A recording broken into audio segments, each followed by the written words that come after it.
MB আগস্টার মতো company কি জানে না হুইল কভার জিনিসটা কতটা বাজে?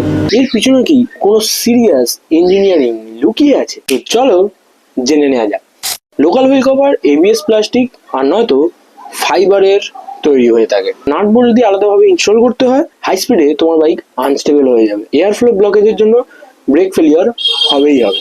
এমবি আগস্টার হুইল কভারের ব্যাপারেও বলবো, তার আগে লাইক আর ফলোটাও করে দাও। এমবি আগস্টার বাইকে থাকা হুইল কভার গুলো পোস্ট অ্যালুমিনিয়াম নয়তো কার্বন ফাইবার দিয়ে তৈরি হয়ে থাকে। এটা চাকার হাবের মধ্যে ইন্টিগ্রেটেড থাকে বা রিমটা এইরকম ধরনেরই তৈরি হয়। তার কারণে আলাদা করে নাট বোল্ট দিয়ে ইনস্টল করানোর কোনো দরকার পড়ে না। হাই স্পিডে জিরো ভাইব্রেশন আর এক্সট্রিম স্টেবিলিটি প্রোভাইড করে থাকে। রিমের ডিজাইনটা শুধুমাত্র অ্যাস্থেটিকের জন্যই না, ওই গ্যাপগুলো দিয়ে আসা হেভি এয়ার ফ্লোর জন্য ব্রেক ওভারহিট হওয়ার কোনো শব্দই ওঠে না। এরকম ইনফরমেটিভ ভিডিওর জন্য আমাকে ফলো করে নাও।